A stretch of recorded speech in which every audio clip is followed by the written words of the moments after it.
Formación cívica y ética. No a la violencia. Fortalecer una postura no violenta en las relaciones interpersonales de los adolescentes. ¿Cómo están? Bienvenidas y bienvenidos a la programación de Aprende en Casa. Esta es una propuesta diferente en la que desde sus casas pueden tener acceso a los contenidos de las asignaturas y áreas de segundo grado de secundaria. Estar en casa es una situación que resulta diferente a quienes disfrutan de salir, pero también puede desarrollar una parte creativa importante. Así que les recomendamos ser pacientes y encontrar el lado positivo a esta situación. También, ya que por el momento no están en el salón de clase, pidan a los miembros de sus familias que participen de sus tareas. De esta manera fomentarán el trabajo colaborativo. Los contenidos que les compartimos les serán de mucha ayuda en su desarrollo académico y personal y los mantendrá al corriente para su regreso a la escuela. Hoy les vamos a proponer un tema que nos interesa a todas y a todos. Pensar y actuar acerca de lo que puedes hacer para evitar el uso de la violencia en tus relaciones interpersonales. Para ello es importante que revisen cuáles son las causas que originan la violencia y cómo se presenta en los distintos espacios en los que conviven con otras personas. Observen en el siguiente video cuáles son los tipos de violencia que se pueden presentar en las relaciones, entre las personas de una familia, en una escuela o en un país. Su título es Las violencias en la convivencia cotidiana. Oye, qué lindas fotos tomaste. Mira, en esta salanita. Sí, esa foto la tomé antes de que se fuera a la escuela. Te extraño mucho, Sam. Pero, ¿tú sabes se fue? De acuerdo con el sociólogo y matemático Johan Galtung, la violencia puede ser vista como la privación de los derechos humanos fundamentales y se refiere a las siguientes 5 necesidades. 1. Necesidad de supervivencia. 2. Necesidad de bienestar. 3. Necesidad de identidad. 4. Necesidad de libertad. 5. Necesidad de equilibrio ecológico. Si se cubren estas 5 necesidades, se puede definir la paz, pero si no se respetan, el resultado es la violencia y, en consecuencia, la degradación humana. Para el sociólogo y matemático Johan Galtung, la violencia puede ser directa, estructural o cultural. La violencia directa se da de forma manifiesta y evidente, por lo que todos podemos verla cuando se produce. Puede ser física, verbal o psicológica y se reconoce al agresor. La violencia estructural es indirecta y no permite identificar al agresor.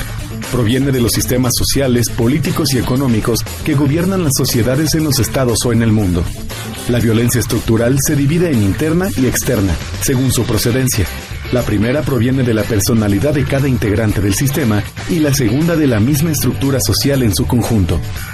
Ejemplos de violencia estructural son el hambre o la extrema pobreza que sufren determinados grupos sociales. Por último, la violencia cultural se refiere a todo aspecto de la cultura utilizado para legitimar la violencia directa o indirecta. Se trata de modos de pensar y actuar con base en creencias y valores que invitan a la violencia. Se suele hacer uso de símbolos que se encuentran en diversos ámbitos de la cultura, como en la religión, el arte o las ciencias, entre otros. En nuestro país, un ejemplo de violencia cultural fue la Guerra de los Cristeros, en la que se defendieron creencias religiosas a través de enfrentamientos. Para transformar la violencia, se requiere construir la cultura de la paz. Esto se puede lograr al tomar como base el conflicto para generar nuevas oportunidades y establecer compromisos entre los involucrados. Según Galtung, si una idea creativa basada en la empatía se pone en marcha de un modo no violento, se activa el mecanismo para transformar un conflicto para construir la paz. Este estudioso propone aplicar 3 conceptos: reconstrucción, reconciliación y resolución. La reconstrucción permite superar los traumas generados por la violencia directa y hace posible construir las relaciones. Para ello, se requiere que las partes en conflicto se propongan llegar a metas comunes más elevadas. La reconciliación propicia que las partes en conflicto restauren los lazos en común. Y la resolución busca llegar a la verdadera raíz del problema, al conflicto que hay detrás de la violencia. En México, la presencia de violencia en las escuelas fue el conflicto que ocasionó la creación del Plan de Acción para la Prevención Social de la Violencia y el Fortalecimiento de la Convivencia Escolar. Como se puede entrever por su nombre, el plan no solo trató de atender el problema de la violencia y sus causas, sino que también procuró reforzar la convivencia en las escuelas. Así, el plan incluye estrategias para generar ambientes más favorables en los planteles y desarrollar las habilidades socioemocionales de los alumnos y la comunidad escolar. Pero ¿tú sabes por qué se fue de la escuela? Sí, es que su papá se enfermó y su mamá trabaja, así que ella tuvo que quedarse a cargo de su papá. Oh, qué triste. Ya sé, pero ¿qué te parece si tal vez podemos ayudarla? Sí, es muy buena idea, pero pues, ¿qué podemos hacer? Ya sé, se me ocurre que organicemos un grupo de apoyo. Sí, es muy buena idea. Quizá podemos hablar con algunos compañeros para que se incluyan en la idea y nos puedan ayudar. Sí, y yo digo que pues mientras más seamos, mucho mejor. Sí, tienes razón. ¿Y tú, para colaborar a la cultura de paz, cómo transformas un acto violento en una oportunidad para relacionarte de manera respetuosa y pacífica? Existen 3 tipos distintos de violencia: directa, estructural y cultural. Cada una de ellas se manifiesta de manera diferente en nuestra vida cotidiana. La violencia se puede transformar con acciones de paz mediante la reconstrucción, reconciliación y resolución, las cuales contribuyen a que las partes en conflicto logren llegar a metas comunes y pacíficas, que satisfagan a cada una de las partes. El respeto a los derechos humanos y a la dignidad de las personas representa un criterio que rechaza la violencia y favorece la cultura de paz. Ahora exploraremos cómo lograr una postura no violenta cuando se presenta un conflicto interpersonal y qué estrategias podemos utilizar para resolver los conflictos sin violencia, mediante la práctica de valores y capacidades que contribuyan a mejorar nuestra vida en sociedad. Para profundizar en el tema, los invitamos a ver el siguiente video, la prevención de los conflictos. Qué triste que Regina y Rafa se hayan cambiado de escuela. Esperemos encuentren buenos amigos. Es triste, pero seguiremos en contacto con ellos. Sé que les va a ir muy bien. Vámonos por el lado positivo. 2 de nuestros amigos se fueron, pero Pedro, el chico de nuevo ingreso, se ha convertido en un buen amigo. Por cierto, allí viene. Hola, ¿cómo están? Bien, gracias. Nos estábamos acordando de Regina y Rafa y comentábamos que en su lugar hemos ganado un buen amigo. Tú. Gracias, sí me hablaron de ellos. También me acuerdo que me dijeron que fuiste con tu mamá a hablar con el director para que te dejaran de molestar. Pero Regina pensó que lo mejor era cambiarse de escuela para evitarse problemas. Es que hay muchas formas de resolver los problemas. También prefiero hablarlos. Bueno, vamos a investigar el tema de la tarea. ¿Qué emociones experimentas frente a un conflicto? ¿Qué estrategias utilizas para resolver los conflictos? Es natural que en la familia haya problemas y diferencias entre sus integrantes. Estas situaciones sirven para aprender a resolver conflictos sin violencia, por medio de experiencias que transmitan valores y desarrollen capacidades que nos permitan vivir en sociedad. Las herramientas adquiridas en casa nos sirven para resolver conflictos que suelen presentarse en otros ámbitos de la vida, como la escuela, el grupo de amigos o los vecinos.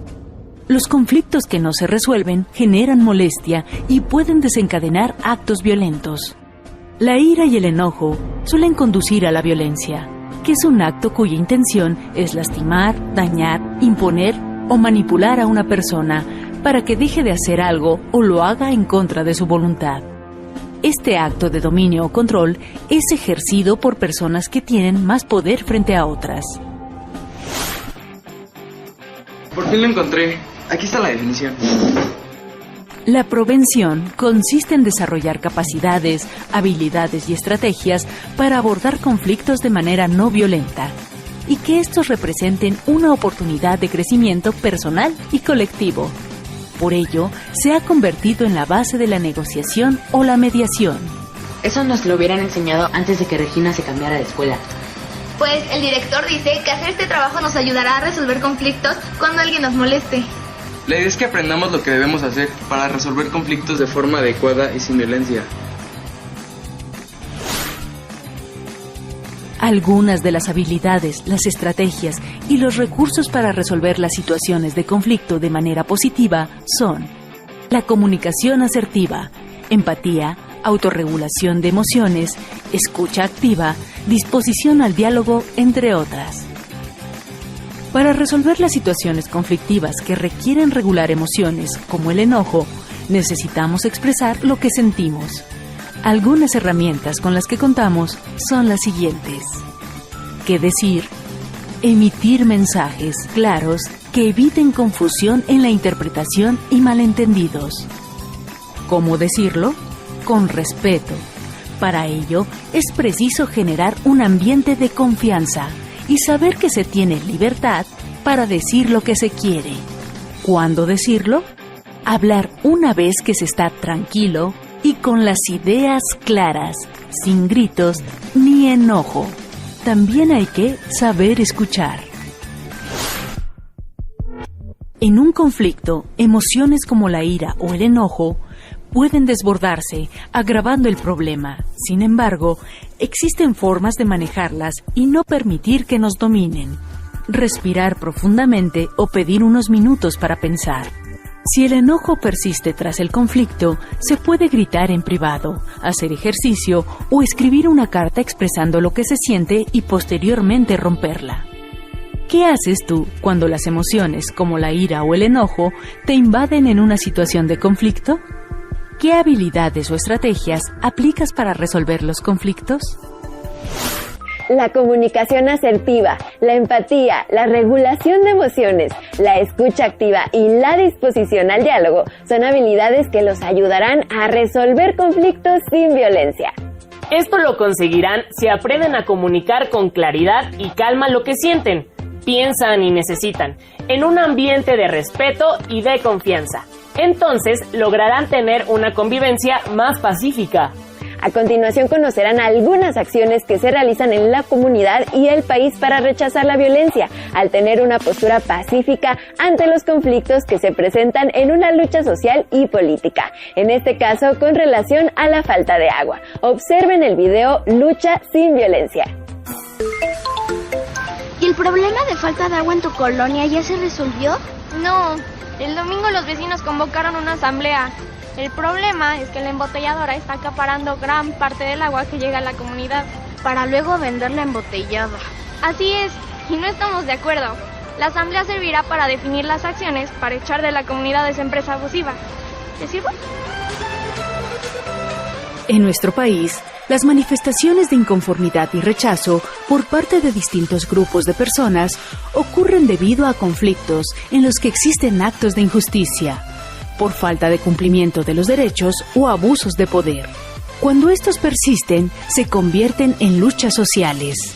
La resolución no violenta de conflictos es la vía adecuada para arreglar diferencias, pues la historia ha demostrado que la violencia genera más violencia y el uso de la fuerza no garantiza los resultados deseados.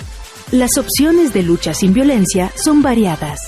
Contribuyen a defender los derechos de las personas y cultivan la idea de una cultura para la paz.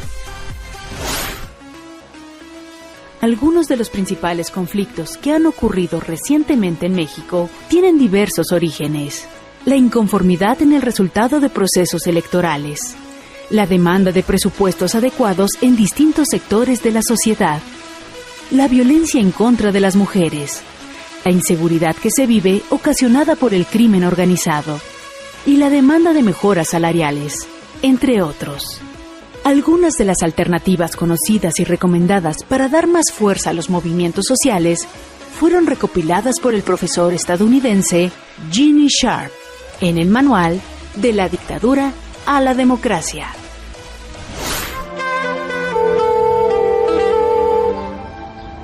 Bueno.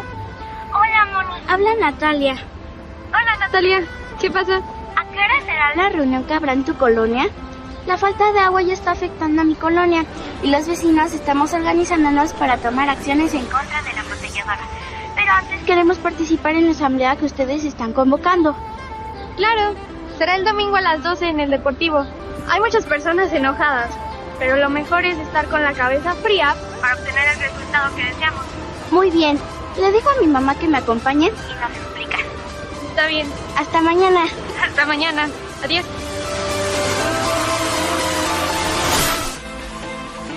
Las formas de protestas no violentas, investigadas por el profesor Ginny Sharp, son el catálogo más extenso de este tipo de manifestaciones sociales. Su objetivo es el desafío político, persistente y bien adiestrado, y que cada vez más personas se sumen a las acciones de resistencia social. A continuación, les presentamos estas estrategias. El diálogo encabeza la lista de acciones para la resolución no violenta de conflictos. Protestas públicas. Por medio de marchas, procesiones y mítines, se informa a la comunidad de las inconformidades por las cuales se sale a la calle. Usar en las protestas banderas, pancartas, carteles, mantas, luces, fotos, pintura en los rostros o en los cuerpos, portar colores o vestimentas particulares o elementos que hagan saber a los transeúntes los motivos de las manifestaciones. Instalación de campamentos en lugares públicos. Pintas responsables, que no dañen el patrimonio histórico y cultural. Huelgas de hambre.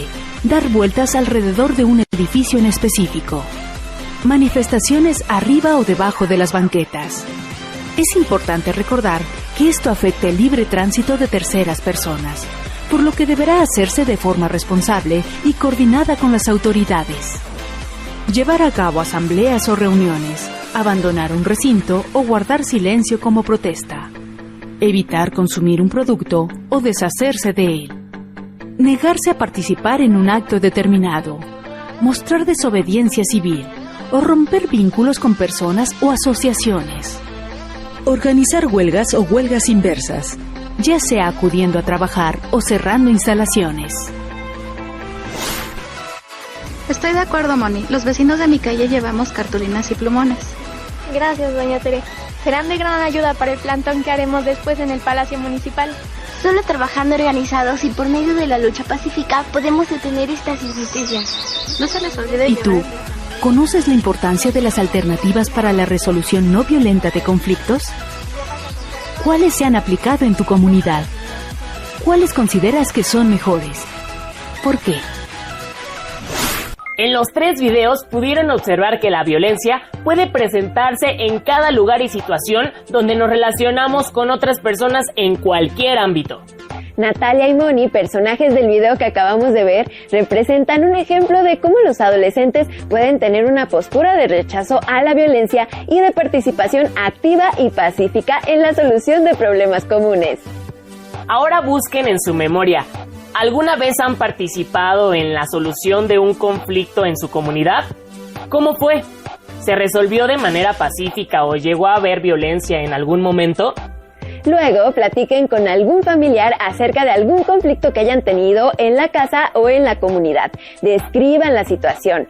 Armen la historia con lo que cada uno de ustedes recuerde acerca de ese momento. En caso de tratarse de un conflicto familiar, revisen si tienen fotografías o escritos relacionados con este. Comenten lo siguiente. ¿Cómo lo resolvieron? ¿En qué coinciden y en qué no están de acuerdo respecto a la descripción y solución del conflicto? Piensen en lo siguiente. ¿Qué conflicto podría generarse en este momento en la familia o en la comunidad? ¿Cómo tendrían que ser su actitud para resolverlo sin usar violencia?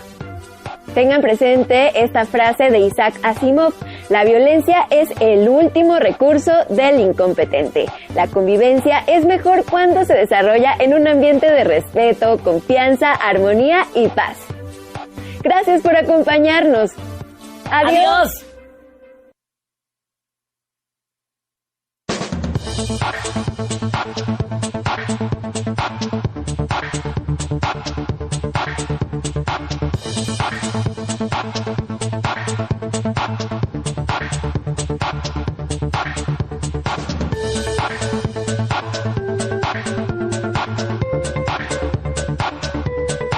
Secundaria segundo grado. Artes. Danza. Los folcloristas. Las y los adolescentes investigan rasgos generales de las danzas folclóricas de su localidad para reconocer sus características estéticas y sociales. ¿Qué tal, alumnas y alumnos de primer grado de secundaria? Sean bienvenidas y bienvenidos a la programación de Aprende en Casa, un espacio dedicado al aprendizaje y su preparación académica. Ahora y durante esta contingencia, aprovechemos los avances tecnológicos para llegar hasta ustedes a través de la televisión abierta.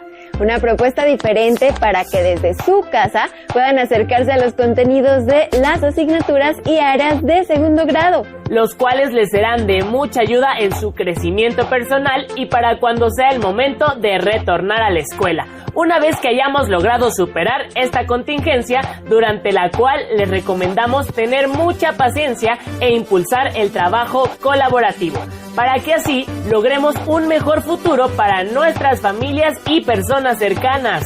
Y para arrancar con esta aventura, les proponemos revisar un tema que seguramente les resultará de gran interés: las danzas folclóricas. ¿Saben de lo que se trata? Dentro de las danzas escénicas se encuentra la danza folclórica, la cual se puede estudiar formalmente en una escuela y requiere de técnicas para su ejecución. Su mayor importancia recae en que estas danzas representan la cultura de un lugar determinado, por lo que cada estilo e interpretación cuenta con rasgos muy particulares de la cultura y zona del país que representa. En esta cápsula les mostraremos algunas técnicas de danza folclórica, pero primero hagamos un recorrido por los diferentes géneros de la danza. ¿Se imaginan cuántos existen y para qué sirve conocerlos? Acompáñenme en este recorrido por las diferentes danzas de nuestro país a través de este video.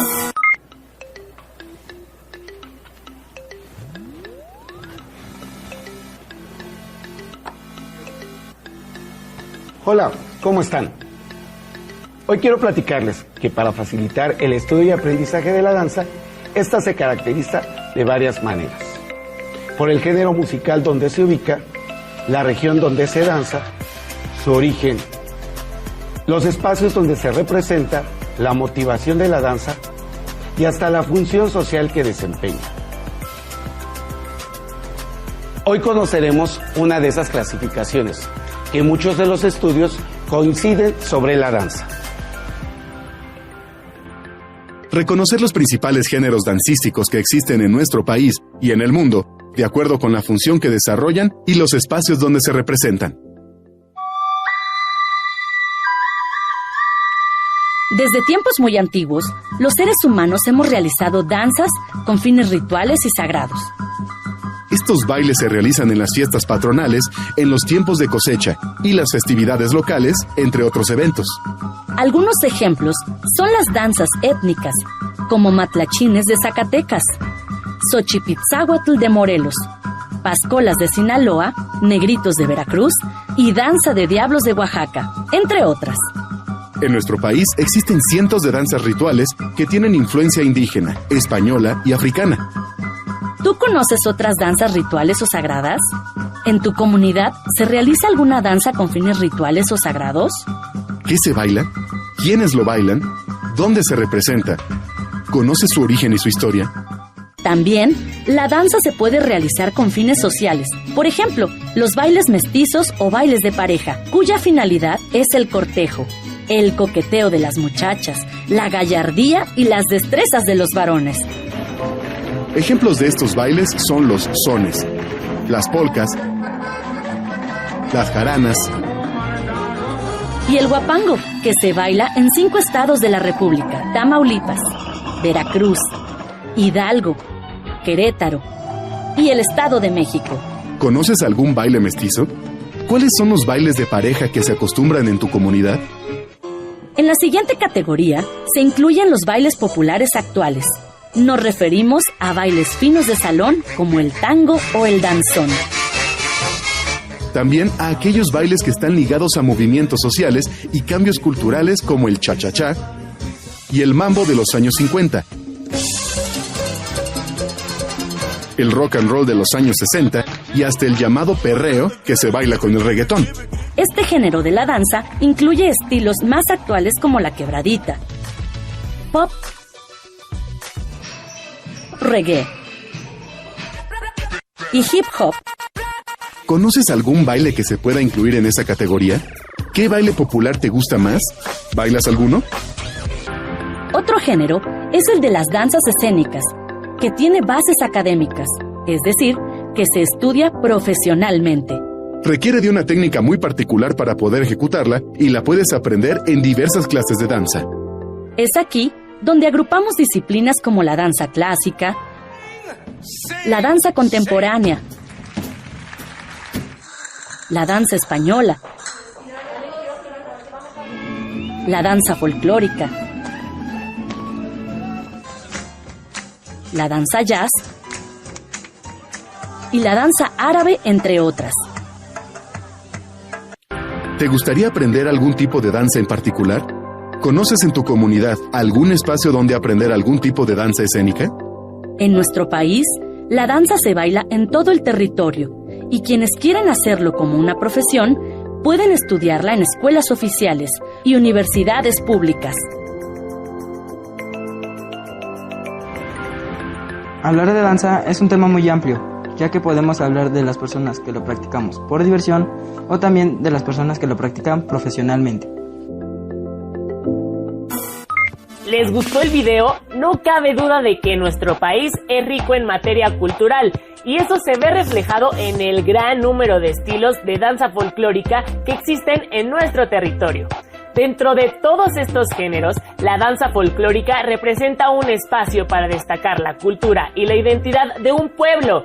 Quienes la practican cuentan con un profundo amor y arraigo a su cultura y generalmente trabajan arduamente en la promoción de sus valores y la herencia cultural de su región. El término folclore proviene de la voz inglesa que significa sabiduría popular y estas danzas son de gran relevancia para una comunidad, ya que representan su cosmovisión, es decir, sus creencias y sus formas de entender y representar el mundo. Es por ello que cada una de sus interpretaciones es realizada con el mayor de los fervores. Las danzas folclóricas son muy importantes porque agrupan danzas indígenas, bailes mestizos y los bailes populares. Es decir, reflejan las ideas de un pueblo desde tiempos prehispánicos hasta la actualidad. Actualmente, dicha danza es practicada y mostrada a la gente con un profundo sentimiento de orgullo. Cada vez me gusta más este tema, espero que ustedes estén tan interesados como nosotros y para entender mejor la importancia de las danzas folclóricas, veamos un nuevo video. Fíjense muy bien en los colores de la vestimenta de los danzantes y bailarines, las máscaras y las ideas que trata de representar un grupo de bailarines al realizar los movimientos en sus danzas. Seguramente podrán admirar la riqueza cultural que encierra la creación de los ejemplos mostrados en imagen. ¿Has escuchado hablar de la danza folclórica? ¿Por qué se llama así? La danza es la expresión en movimiento de la cultura de los pueblos del mundo.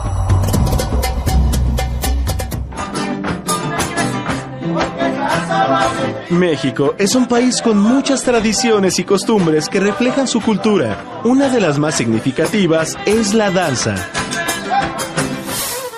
La danza es una de las expresiones culturales y artísticas más importantes, pues da cuenta de lo que somos como personas y como sociedad. La danza folclórica mexicana se caracteriza por no pertenecer a un estado en particular, sino a diferentes regiones. Existen tres tipos de danza folclórica: las danzas indígenas o autóctonas, los bailes mestizos o también llamados bailes de pareja, y los bailes populares actuales.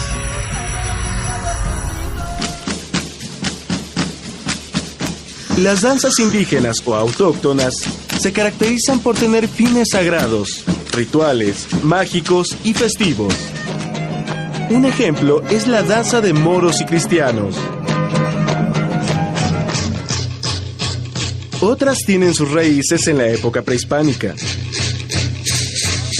como las danzas aztecas y los voladores de Papantla. Los bailes mestizos o de pareja tienen como finalidad la diversión y el cortejo. Algunos ejemplos son los guapangos, los jarabes y los sones, como el jarabe tapatío, el son jarocho del puerto de Veracruz o el son huasteco de San Luis Potosí, entre otros. Finalmente tenemos los bailes populares actuales, los cuales favorecen la socialización entre las personas. Se aprenden en reuniones familiares o sociales y promueven el esparcimiento y la creatividad de los bailarines. Algunos ejemplos son el danzón, el cha-cha-cha, el mambo, el rock and roll, la quebradita, el hip hop, entre muchos otros más. Sin duda, nuestro país tiene una gran diversidad de bailes y danzas, tanto folclóricos como populares. ¿Cuáles son los más conocidos en tu comunidad?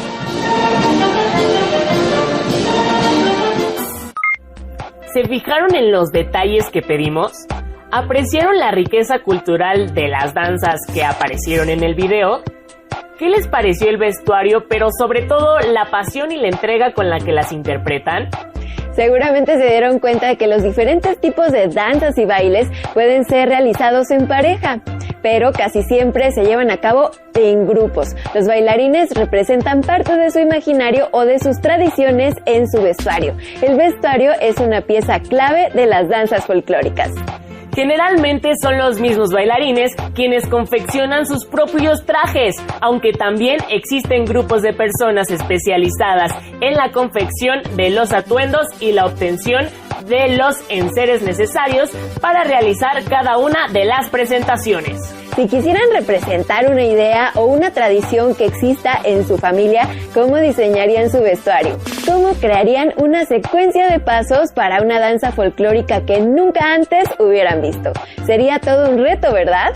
Pero asumamos el reto. Los invitamos a imaginar estos puntos y comentarlos con su familia. Seguramente ellos les darán algunas ideas para enriquecer el concepto.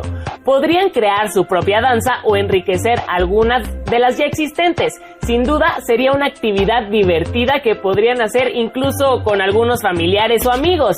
Y una vez que estén de regreso a la escuela, tal vez hasta podrían representarla en su grupo. Pero para darles algunas ideas en la configuración de sus pasos, les proponemos observar el siguiente video, con el que seguramente se despertará su creatividad. ¡Vamos a verlo! La danza también es un lenguaje y, a través de él, podemos expresar ideas y emociones mediante el movimiento del cuerpo. Así, la danza folclórica mexicana tiene una terminología específica para nombrar los pasos y una técnica que marca los procesos para aprender a bailar. Con ayuda de la profesora Marisol Limón, aprenderemos 5 de los pasos básicos del baile mestizo. Asimismo, ejecutaremos 2 secuencias dancísticas en las que podremos apreciar su aplicación.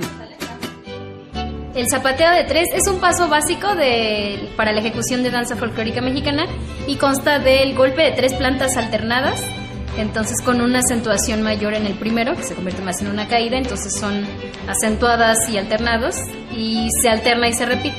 Vamos a hacer zapateo de 3 con toda la planta.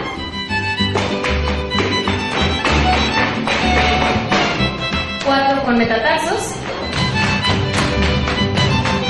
y 4 con planta tacón. Es un paso que se hace con 2 zapateos de algún pie y generalmente se inicia con derecho, entonces son 2 zapateos de derecho, un golpe de metatarso del pie contrario izquierdo y un zapateo más derecho. Entonces se alterna, o sea, se hace con el otro pie y se repite. Entonces siempre es doble zapateado con un pie, metatarso y zapateo otra vez con derecho y lo mismo con izquierdo.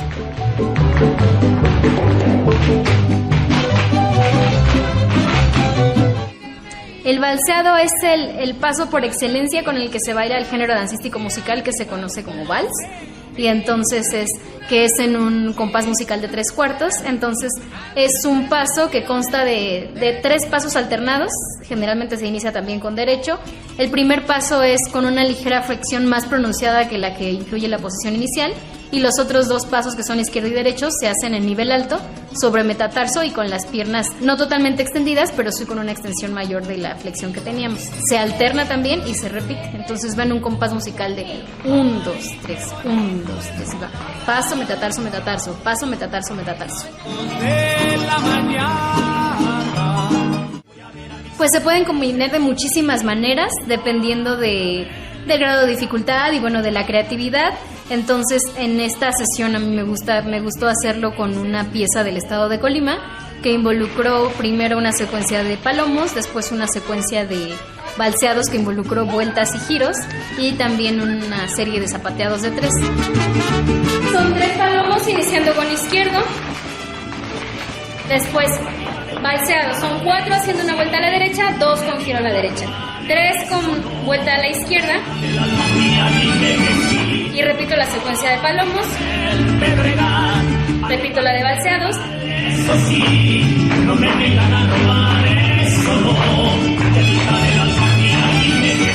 repito la de palomos, y viene la secuencia de zapateado de 3, ¿sale?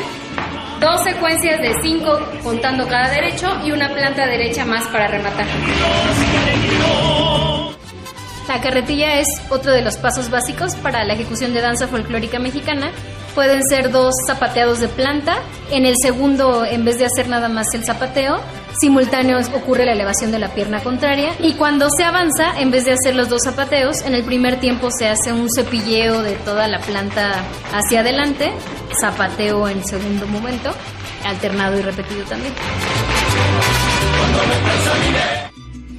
El faldeo es una característica esencial de muchos de los repertorios de danza folclórica mexicana, entonces tiene que ver con un movimiento del tronco superior del cuerpo.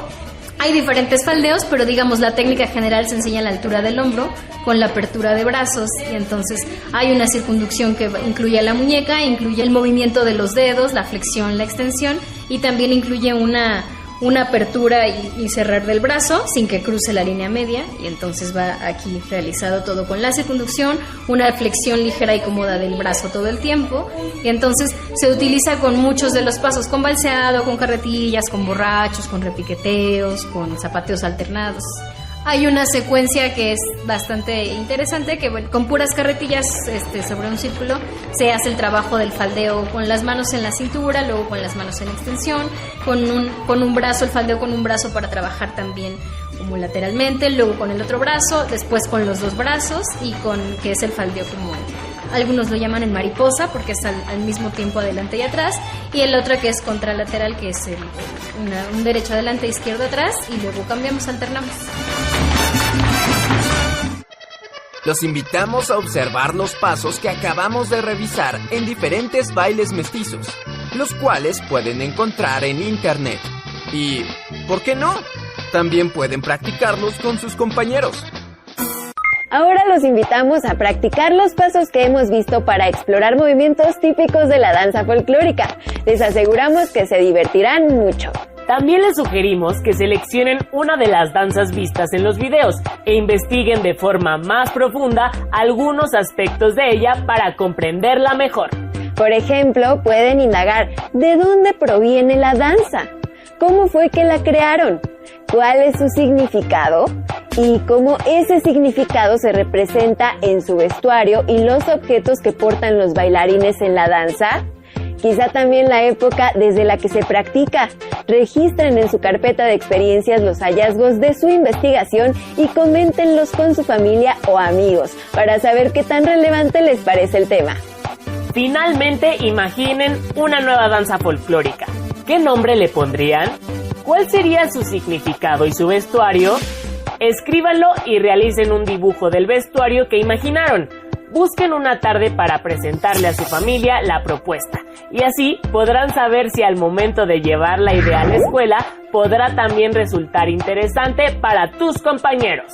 Esperamos que con este ejercicio se diviertan y que ahora que conocen más acerca de las danzas folclóricas, valoren aún más su significado y la riqueza de sus tradiciones. Si esto ocurre, pueden sugerir a sus padres o maestros que cuando se retomen las clases en la escuela, los lleven a presenciar alguna danza en vivo y así poder admirar de forma directa sus rasgos, riqueza y ver la manera en la que los bailarines la realizan. Seguramente quedarán ligados a ella y quizá con el tiempo hasta busquen la forma de poder practicarla. Por lo pronto hemos llegado al final de este programa. No nos queda más que agradecer su compañía. ¡Hasta pronto!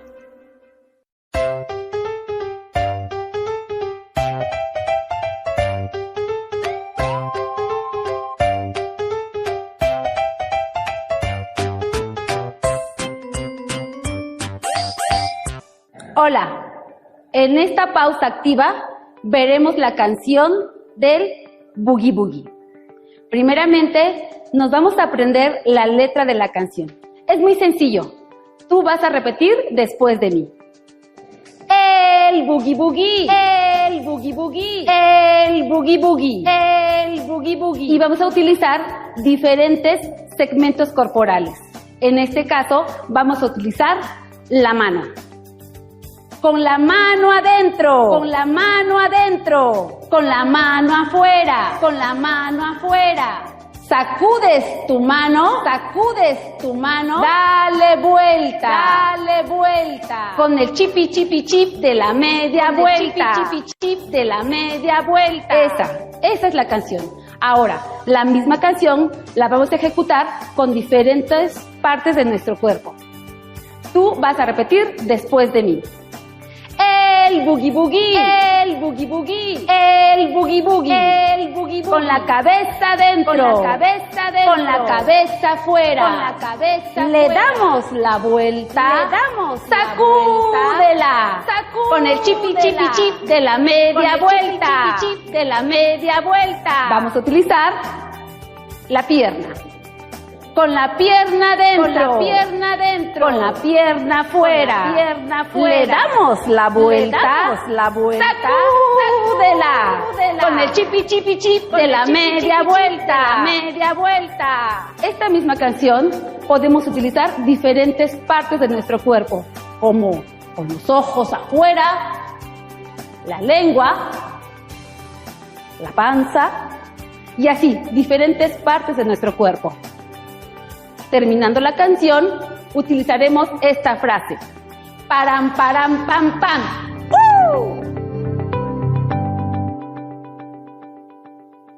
Secundaria segundo grado. Lengua materna. Español. El español. Uno y muchos. Identificar la variedad en las maneras de usar la lengua español según el lugar de origen y las características sociales de quienes lo usan.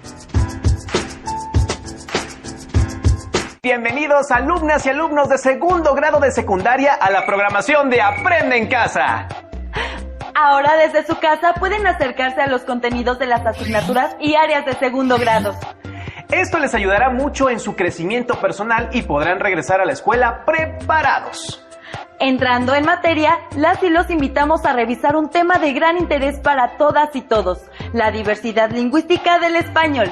Probablemente hayan visto o escuchado a personas de otros países cuando hablan el español en los diferentes medios de comunicación. Tal vez les haya llamado la atención cómo pronuncian ciertos sonidos o ciertas palabras que ustedes no usan. El español es una lengua que une a millones y a la vez que muestra muchas maneras de hablarse dependiendo del lugar donde se usa. A propósito de esas variantes en las formas que usamos el español, ¿qué les parece si vemos el video La diversidad lingüística del español en los medios de comunicación? Hola, para mantenerme informada me gusta leer, hablar con la gente y escuchar las noticias, no solo de México, sino de otros países de habla hispana. ¿Y saben que he notado que hay diferentes formas de hablar el español? Veamos algunos ejemplos. Creo que nosotros tenemos que apuntar a eso, como club, como equipo, como vestuario que tenemos hoy. Este fue el futbolista argentino Leo Messi. Ahora escuchemos al boxeador mexicano Julio César Chávez. Sí, no soy muy sensible, de verdad, o sea, sí he pasado momentos difíciles. ¿Notaron el uso de algunas expresiones y la diferencia en el acento? Seguramente sí. En la televisión, en las películas y en los medios de comunicación en general, escuchamos cómo se habla español en otros países. Y aunque a veces puede que sea complicado entenderlos, a mí me parece muy divertido. Veamos otros ejemplos. Karen, mira lo que encontré. Es un ejemplo muy divertido. A ver. Llamándote, lloro como la lluvia de Sevilla que lleva mi llanto. Llamándote lloro como la lluvia de Sevilla que lleva mi llanto. ¡Wow! ¡Qué diferente es la pronunciación! Sí, creo que hay muchas diferencias en la forma de hablar español. ¿Buscamos más? Sí. El español es una de las lenguas más habladas en el mundo. Se habla en países latinoamericanos como México, Argentina, Chile, Colombia y Guatemala, entre otros. En el continente africano, en Guinea Ecuatorial y desde luego en España. Aun cuando en esos países se habla la misma lengua, hay diferencias. El español en España no es igual que en Argentina, y el español en México es distinto que en Colombia. Incluso dentro de un mismo país hay variantes del español. En México es relativamente fácil identificar el español de un mexicano del norte del país y el de un mexicano del sur. A todas estas variantes del español se les conoce como dialectos. También hay regiones con una misma variante del español. Esto se debe a que las fronteras o límites geográficos de los países no determinan el uso que se da a la lengua. Por ejemplo, el español en Chiapas, México, se acerca más a cómo se habla el español en San Marcos, Guatemala, que al español en Tampico, Tamaulipas, México. A este fenómeno se le conoce como variantes regionales del español. Como se señaló, las variantes o dialectos del español en algunos países se distinguen por la pronunciación de algunas letras. Tal es el caso de España, donde incluso en el mismo país, dependiendo de la región, la pronunciación de las letras S, C y Z es diferente. Otro elemento que distingue a las variantes del español es el voceo, donde se usa el pronombre vos equivalente a los pronombres tú y usted. Esto es común, por ejemplo, en Argentina, Nicaragua y Colombia. El uso de palabras diferentes para nombrar al mismo objeto es otro elemento que distingue a las variantes del español. Esto es, quizá, lo que puede ocasionar más confusiones e incluso malos entendidos. Una palabra de uso cotidiano que se refiere a una prenda de vestir en México se le llama playera.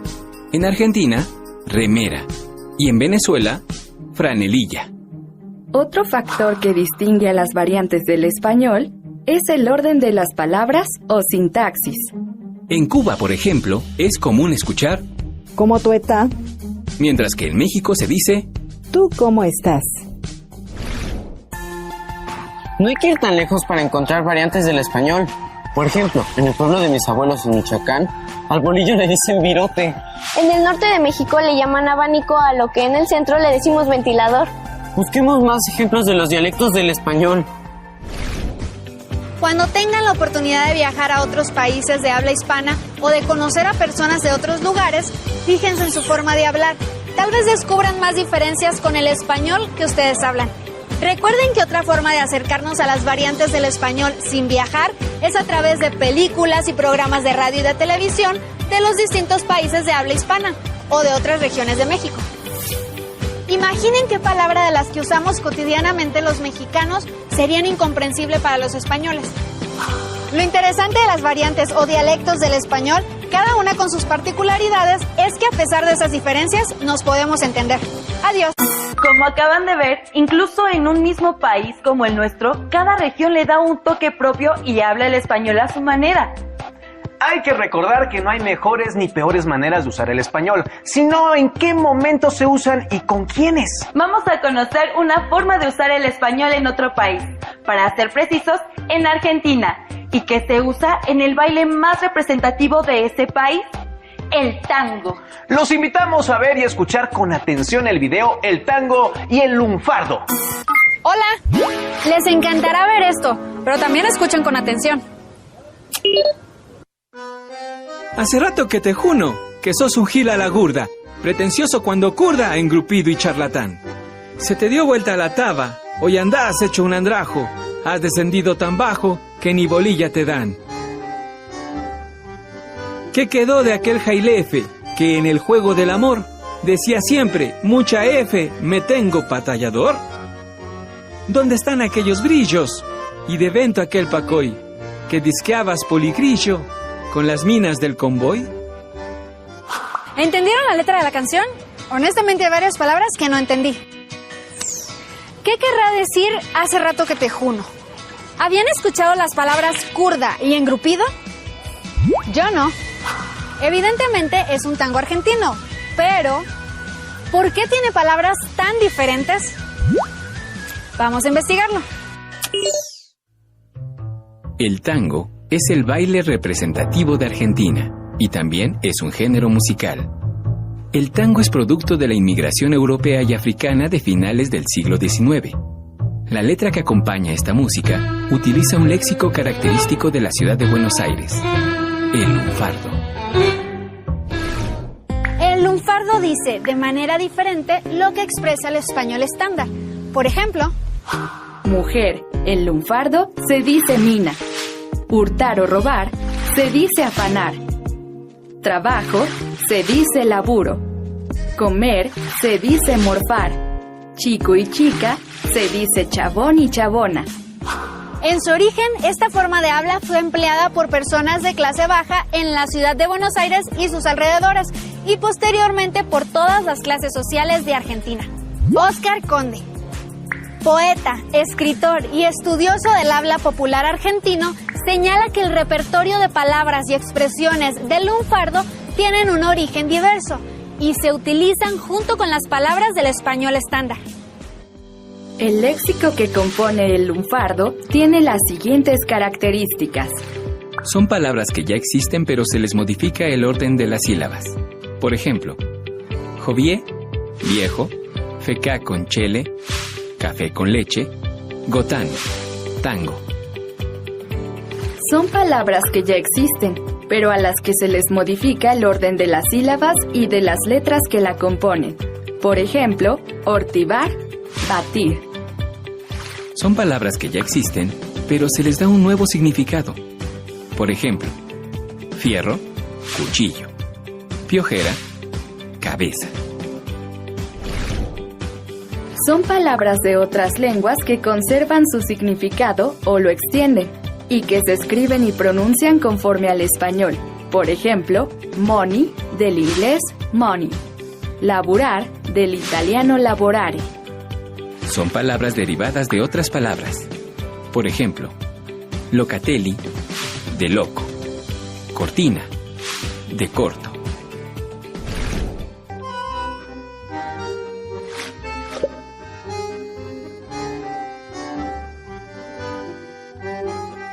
Hace rato que te juno, que sos un gil a la gurda, pretencioso cuando curda, engrupido y charlatán. Se te dio vuelta la taba, hoy andás hecho un andrajo, has descendido tan bajo que ni bolilla te dan. ¿Qué quedó de aquel jailefe que en el juego del amor decía siempre, mucha F, me tengo batallador? ¿Dónde están aquellos brillos y de vento aquel pacoy que disqueabas poligrillo con las minas del convoy? Ahora entiendo esa canción. Con lo que saben ahora, ¿podrían crear sus propias palabras del lunfardo? Como venía de Monly. Esto del money o del locatelli me parece muy familiar. ¿Existe en México algo similar al tango y el lunfardo? Por ejemplo, canciones en las que se reflejen variantes socioculturales o regionales del español mexicano.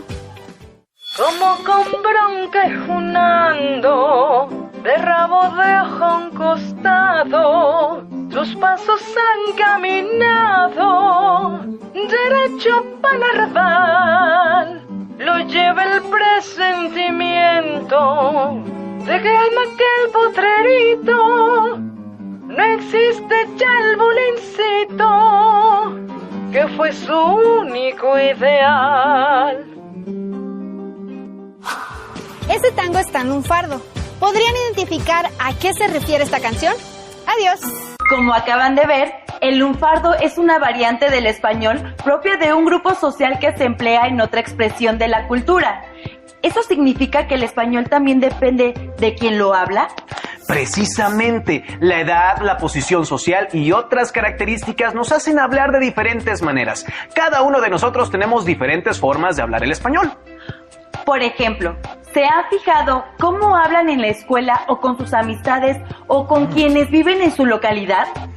Acompáñenos a ver el siguiente video sobre el habla juvenil.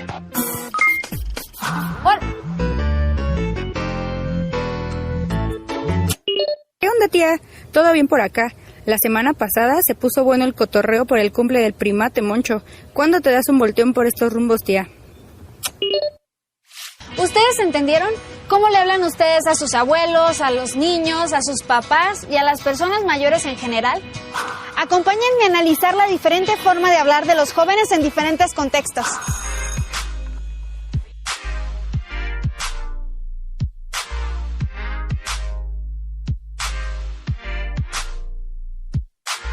Profesor, no podré reunirme con mi equipo para terminar el trabajo que nos dejó porque mi mamá va a trabajar este fin de semana y me quedará a cuidar a mi hermano.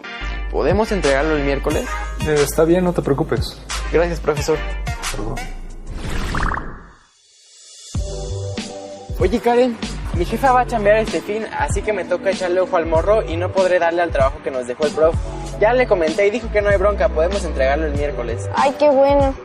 Oye, Karen, dile que te hable con la misma propiedad con la que le habló al profe. Bueno, es que Karen es de confianza, agarras la onda, ¿verdad? Claro, es normal que hablemos de una manera entre nosotros y de otra con los profesores, con nuestros papás o con los adultos que no conocemos. Ah, eso sí, según el sapo y la pedrada, cada vez que hablo con mi abuelita tengo que fijarme bien cómo le explico las cosas para que me entienda.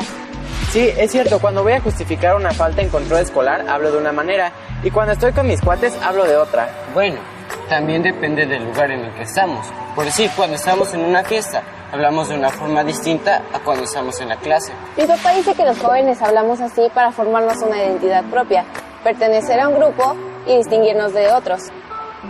Nunca lo había visto de esa forma. Aunque ahora que lo dices, me he fijado que muchas veces hablamos como nuestros amigos o como las personas que vemos en la televisión o escuchamos en la radio. Eso está muy bueno, pero ¿por qué hablamos de muchas maneras? A ver, revisen tu cel.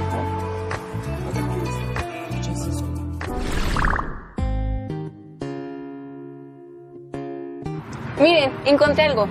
Las variaciones, producto del uso de la lengua de los jóvenes, se relacionan con factores como estatus social y nivel educativo, región de donde proviene, ocupación, edad y sexo.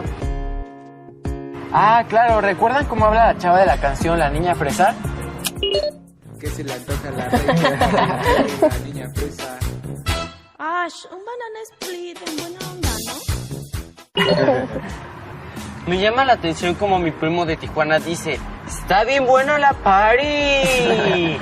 A mí me encanta cómo habla mi tía la psicóloga. Es súper clara, concisa y siempre domina el tema del que habla. Muy bien, familia. Superemos el pasado tormentoso de nuestros progenitores y mejoremos nuestras acciones cotidianas. Sí, a mi primo de 4 años le tengo que repetir varias veces las cosas y a veces la explico con juegos y canciones. Y hay otros factores que también determinan la forma en la que hablamos. Escuchen. Una de las formas de identificar el habla juvenil es observar el léxico o frases que usan los jóvenes.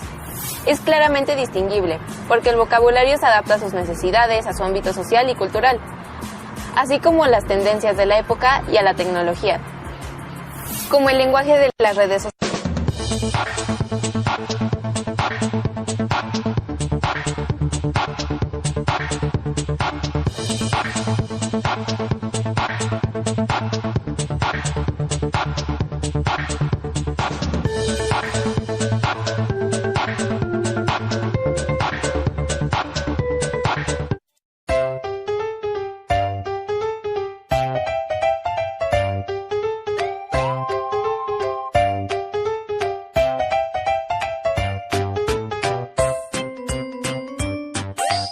Hola, ¿qué tal, maestro? En esta ocasión vamos a utilizar un elemento muy importante que es los bailes y tradiciones de nuestro México a través de la danza y el baile.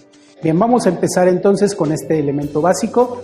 Ya conocemos los apoyos en el piso, empezamos con apoyos.